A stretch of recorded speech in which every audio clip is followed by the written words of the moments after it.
Walaï Alassane Ouattara n'a aucun respect pour les peuples ivoiriens. Macky Sall et Nana Akufo-Addo ont renoncé à la tentation d'un troisième mandat, mais Ouattara, lui, se prépare à un quatrième mandat. Nana Akufo-Addo, que je n'apprécie pas parce qu'il a triché et volé la victoire de l'élection précédente pour son deuxième mandat, a néanmoins choisi de respecter la constitution ghanéenne qui limite le mandat présidentiel à 2. Et pourtant, son meilleur ami, Alassane Ouattara, après avoir violé la constitution ivoirienne et massacré 800 Ivoiriens pour leur imposer un troisième mandat, est décidé à violer une énième fois cette même constitution et sûrement à tuer d'autres Ivoiriens pour un quatrième mandat en 2025. N'est-il pas maudit? Même Macky Sall a fini sous la pression populaire par renoncer à un troisième mandat au Sénégal. Recevant un ambassadeur européen bien connu, inquiet de son état de santé, voici ce que le vieux Grigou lui a répondu.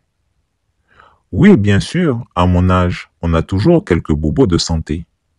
Je me rendais régulièrement à Paris pour voir mes médecins, mais là, ils m'ont dit que tout allait bien. Ils ne m'ont donné rendez-vous qu'entre février et mars. Donc, je ne bougerai pas de Côte d'Ivoire pendant au moins 3 mois. Cela me permettra de booster ma campagne.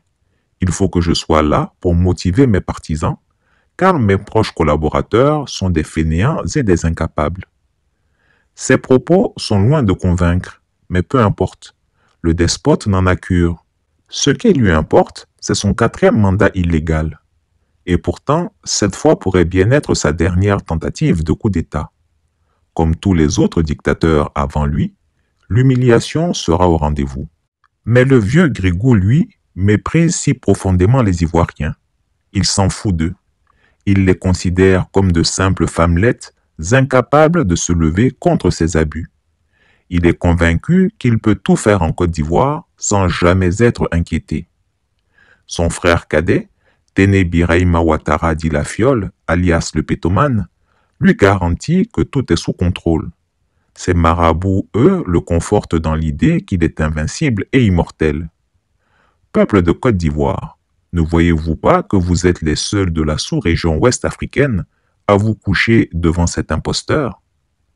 Peuple de Côte d'Ivoire, dans un sursaut de dignité et d'orgueil, levez-vous pour dire non. Refusez cette humiliation. Levez-vous et prenez la bataille en main. Pas de quatrième mandat pour Ouattara. Connu au nom d'un prétendu comité national de transition. Heureusement que les Ivoiriens dans leur ensemble n'ont pas suivi ces aventuriers, sinon ils auraient empêché la Côte d'Ivoire de connaître le développement qu'elle a connu depuis l'accession du président Ouattara à la magistrature suprême. Aujourd'hui, et ce ne sont pas que des chiffres, il suffit de voyager à travers la Côte d'Ivoire pour s'en rendre compte. Notre pays a un taux de couverture en électrification de 80% en zone rurale et 90 à 95% en zone urbaine. Notre pays, sous la direction du président Ouattara, a un taux de couverture en eau potable de 75% au moins en zone rurale et de 80% en zone urbaine. Aujourd'hui, ce sont 75 à 80% des Ivoiriens qui ont accès à un centre de santé à moins de 5 km de chez eux. Aujourd'hui, ce sont près de 80% de lycéens collégiens qui ont un collège ou un lycée à moins de 5 km de chez eux. Aujourd'hui, le SMIC a été doublé, devenant aujourd'hui 75 000 francs. Aujourd'hui, le salaire des fonctionnaires qui était bloqué depuis plus de 25 ans a été débloqué et les fonctionnaires ont un avancement régulier chaque 2 ans.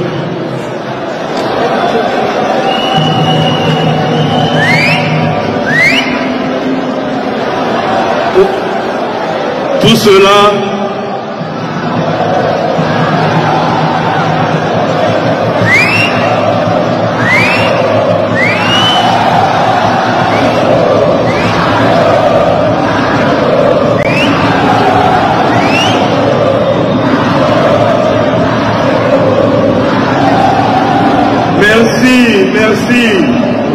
Merci.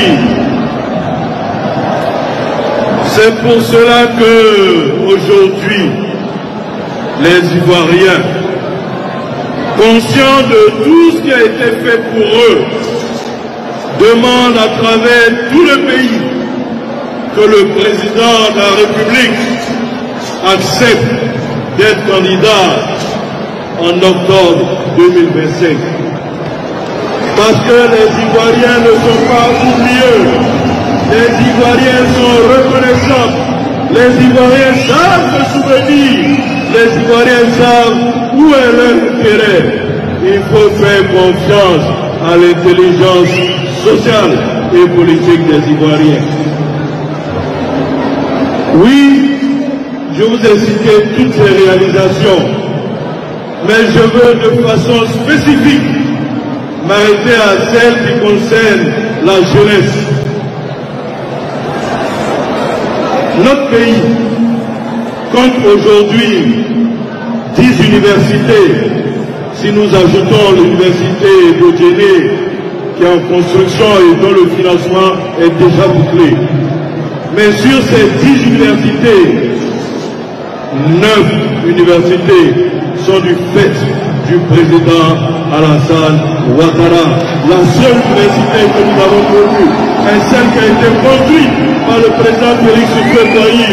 Depuis le président Houphouët-Boigny, aucune université n'est sortie de ce pays. Aucune.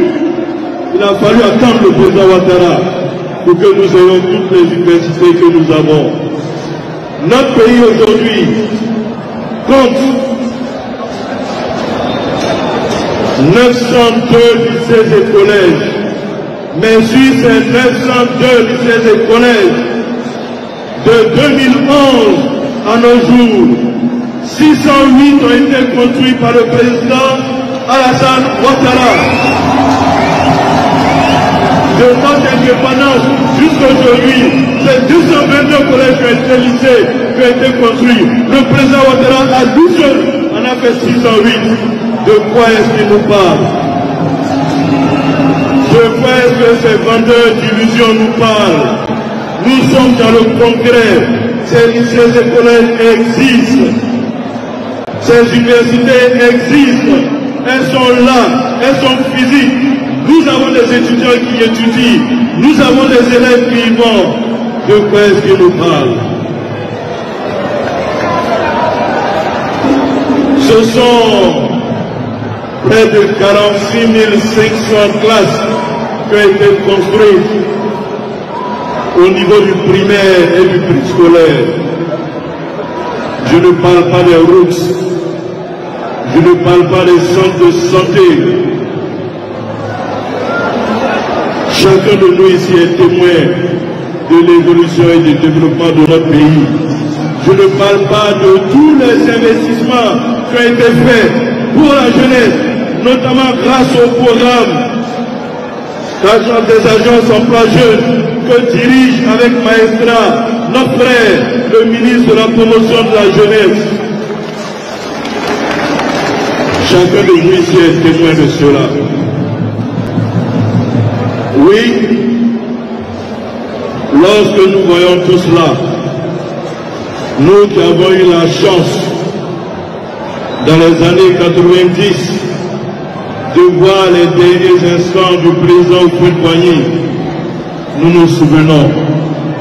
Nous nous souvenons que c'est de cette même façon que tous les Ivoiriens, dans toutes leurs composantes, vieux, jeunes, femmes, paysans se sont levés pour demander au président Houphouët-Boigny d'accepter de continuer d'être candidat pour la Côte d'Ivoire. Et à cette époque,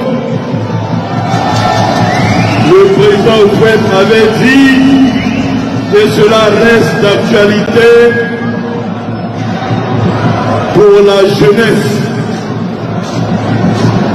Yves Zogo, tu dois te souvenir certainement en 90, quand le président Houphouët, répondant à l'appel de tous les Ivoiriens, a dit « Pour la jeunesse, j'accepte un 7e mandat ». Oui, c'est cette même jeunesse qui appelle le président Ouattara aujourd'hui à accepter d'être le candidat en 2025. C'est cette jeunesse consciente ici rassemblée dans cette salle.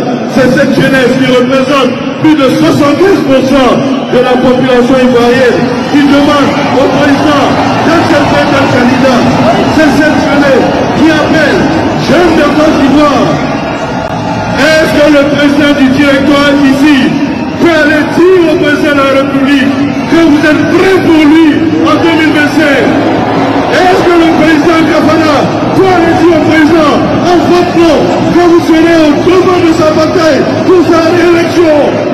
Est-ce que le président du directoire peut aller rassurer le président que vous serez dans toutes les rues, dans tous les villages, dans tous les mots pour assurer sa victoire et pour chaos en 2025? Je vous remercie. Chris Yapi ne ment pas. Retrouvez Chris Yapi sur ses 2 chaînes YouTube, sa chaîne Rumble, ses comptes TikTok, X, Instagram, VK et Threads.